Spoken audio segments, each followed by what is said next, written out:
What's up, everybody? This is Whiskey in the Six. I'm Rob, doing the Octomore 9.3, or what's left of it anyway. This was a Patreon voted video. There's not much of this 9.3 because I split this bottle with a buddy of mine.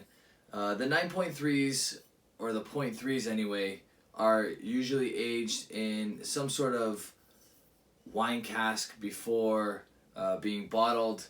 They all tend to rock a very, very heavy ppm. This one is, I believe, 133 ppm. It's 5 years old. I'm going to talk about this and talk about where we've gone since these two were in the picture, the 6.3 and the 7.3. I've reviewed both of these. I had an opportunity, so if you haven't checked out my channel before, if this is the first time you're joining us, go back, because a long time ago I collaborated with Jeremy, who wasn't Sipper Social Club at the time. This was his first YouTube appearance. We did the 6.1, the 6.3, the 7.1, and 7.3, and we chose our favorite. I chose the 6.3 followed by the 7.3. I've since reviewed quite a few Octomores. I reviewed the 7.4, the 8.1, and the 8.3, so check those out as well. I really like the 7.4. I think for me so far it's 6.3, 7.4, then 7.3. But we're going to talk about the 9.3 now. So, having been open for quite some time, I got this late 2018, so we're talking in December. These were released in 2018, so look for the 10.3 to come out sometime in 2019, probably towards the end. Upon opening this, I found there was a big fishy note on the nose, which was nice because it gave you that coastal type feel, but it was a little too strong in my opinion. That's long since gone away. This is much more wine, sweet cask influence now. The peat really rounds that out.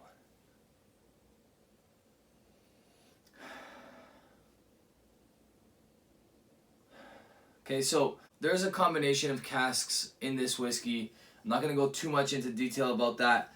I will say though that the .3 tends to be my favorite. The .1s tend to be just ex-bourbon, which I don't mind, to be honest with you. It just, for whatever reason, I don't know if Octomore does the best job of the ex-bourbon only. I prefer other types of heavily peated ex-bourbon casks, like the Talisker 8 is a good example of that. The some of the higher peated Highland Parks that are just bourbon cask, I really love. You'll get those with independent bottlers mostly. You won't get that too much from the distillery itself. The only one that actually had some nice peat and just ex-bourbon was the Full Volume, and I've talked about that a dozen times on my channel.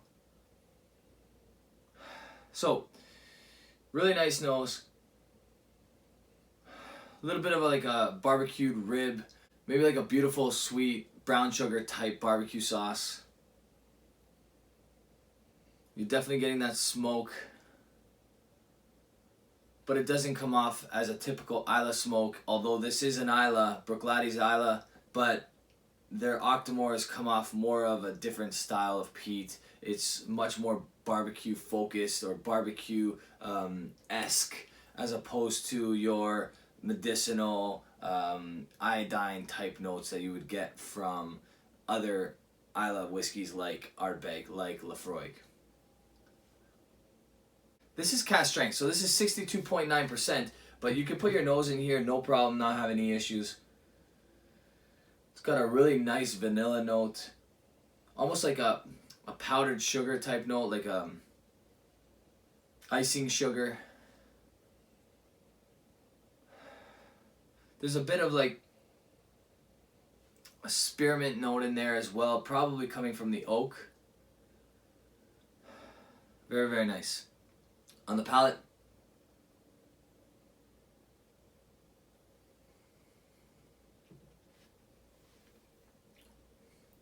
so much better than it was when I first opened this bottle. It took quite some time to get to this point. I'm really happy it finally did, because I was starting to doubt the quality of the 9.3. I was comparing it to old ones like these ones, and it just wasn't as good in my opinion. It's better for sure than the 8.3 in my opinion. The 8.1, 8.3 were a big disappointment for me. A huge step down from the 7 series, a bigger step down from the 6 series. This 9 is a lot better than the 8 series in my opinion.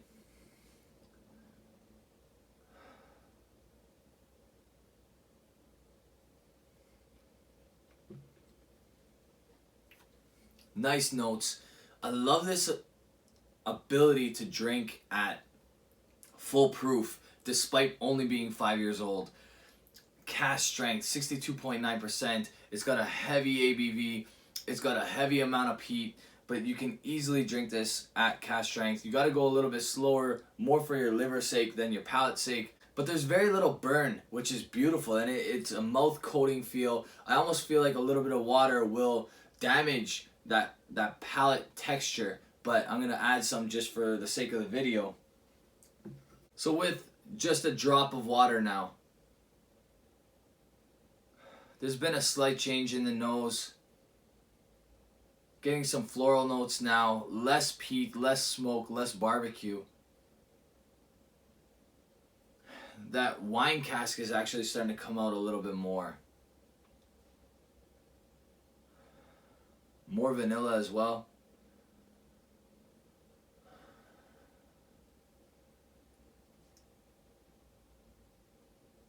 Interesting. Still sugary on the nose. On the palate.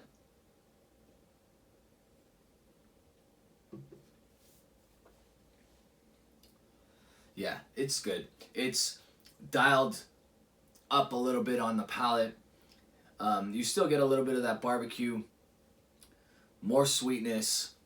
It's so much. I can't, like, I'm not even exaggerating. Go back to my rundown that I did of the Port Charlotte MC01, the Octomore 9.3, and the Black Art 6.1, because I got them all at the same time. I'm liking this way more now than I did then. So that's a very good sign. So those of you who decided to collect this, that's not a bad idea. You will not be disappointed with it once it reaches the 50%. Or do the traditional, bring it down just below the neck and then let it sit for a few months. And honestly, this is a lot better than it was.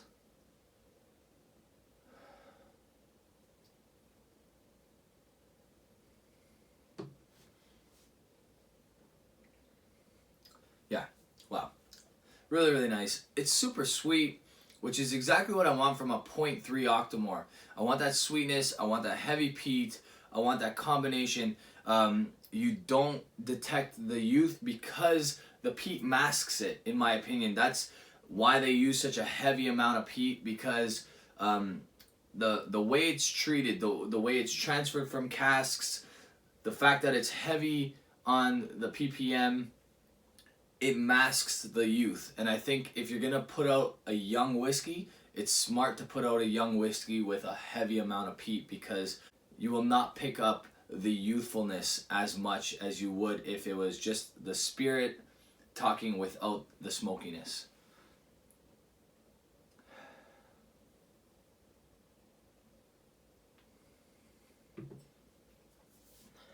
All right, so it's funny because I talked to a few people telling them that I was ready to give this a poor mark before I started this video, and if I was going by how this tasted to me prior to this video, it would probably be an 81. It would be pretty low. It would be an 80, 81, so that's an A- for me, which is not a buy again mark in my opinion. But because of the experience I'm having with it right now, I am forced to bring that up. I'm not going to go too crazy with it because this experience has only happened for the first time now, and we are quite a bit into this bottle. I've had several jams out of this bottle, so I'm going to say that this is probably an 85, 86, but that's good considering where it was. So if you combine and average out the marks, the way I'm tasting it now, yeah, it sounds like I'm drinking a 90, but that's only because when I first tasted it, it was not in my zone. I didn't really love it. It was, like I said, an 80, 81. I think I actually was just super excited about it when I did my rundown, because I think I gave it a higher mark than that.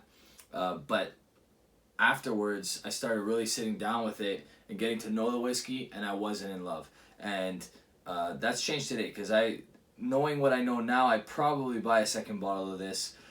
So for that reason, like I said, it's an 86. I might bump that up as the bottle goes down, but there's not much left of it. So it should be penalized a little bit for having to take so long to get to this point. So for that reason, it's an 86. That's an A for me. Good whiskey. Not incredible, not something that I'm going to sprint out to get. I'm not going to panic if I can't get another bottle of this. I didn't buy a backup bottle of this. I'm glad I have the two that I originally loved, which is the 6.3, the 7.3. I will be opening these again. I will be enjoying these again. Got a lot of whiskey to get through before I get to these again. But that's it for now, guys. If you like this video, click the thumbs up. If you really like the video, hit the subscribe button if you haven't already. You guys can check me out on Instagram, Twitter, Facebook. And if you want to say on the channel, just like the people that voted this bottle in for this review, join my Patreon and you'll be able to vote for what I review next. Cheers, guys.